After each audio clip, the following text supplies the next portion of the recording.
In 1969, the world was on fire with cultural unrest, but 22-year-old Mitch Dickoff was safely insulated, sitting in a prestigious MFA creative writing program at Brown University.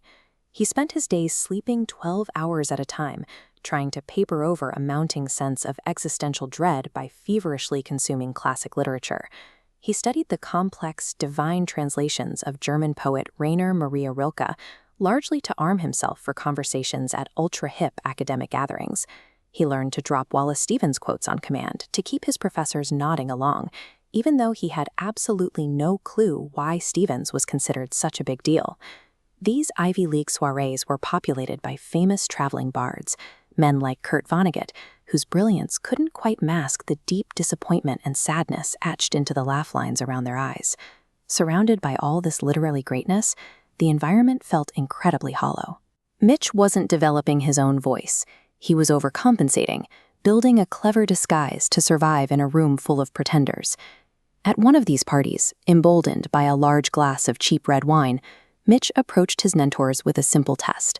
He asked them, "If you could be anywhere in the world right now, where would you be?" The answers were immediate. The first professor dreamed of Baja California. The second blurted out a small village in Guatemala. The third wished he was writing in the foggy Pacific Northwest. Across 4 separate professors, Mitch found a single repeating pattern. The primary lesson from these esteemed mentors was a geography of avoidance. None of them actually inhabited the rooms where they taught. The following Monday, the head professor asked Mitch to stay after class. Mitch figured the act was up.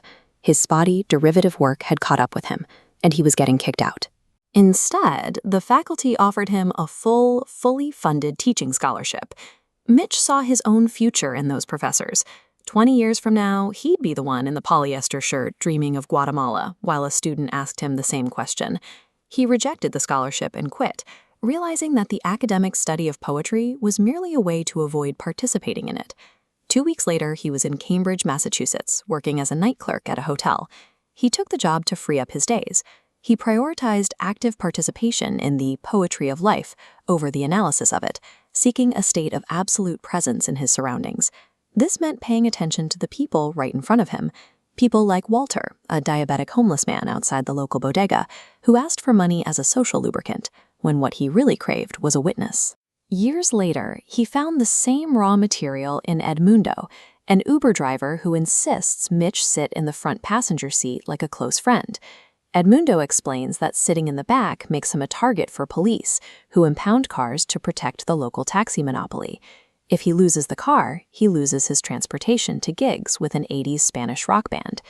These authentic human struggles and small acts of everyday solidarity are the actual substance Mitch left the university to find. Without the weight of academic expectations, Mitch's creative mind began to move in entirely different directions.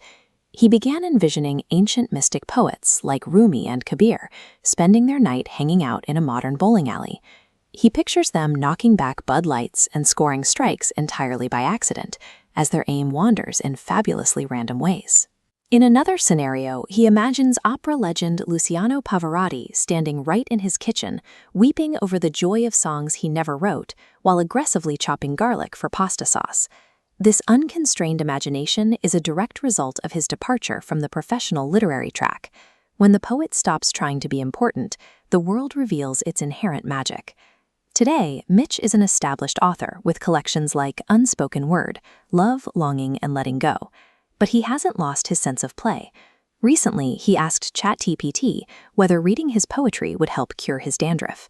He maintains the same unpretentious spirit he prioritized back in 1969. His mature philosophy centers on radical self-knowing.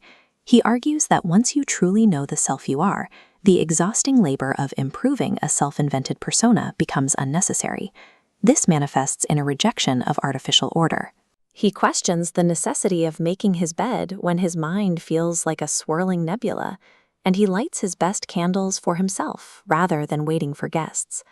Life is the special occasion.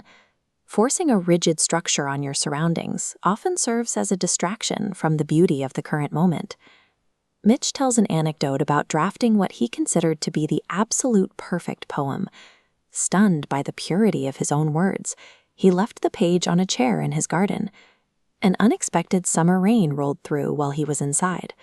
When he returned, the sharp, deliberate lines of his masterpiece had been completely washed away. He didn't feel anger. Instead, he saw the blurred ink as a watercolor painted by the world itself. It was the ultimate demonstration of letting go of control. We are often trained to long for somewhere else, or to wait for the perfect conditions before we allow ourselves to be moved. The perfect poem is the messy, unpredictable life already in motion. It is always being written, provided you are present enough to read it.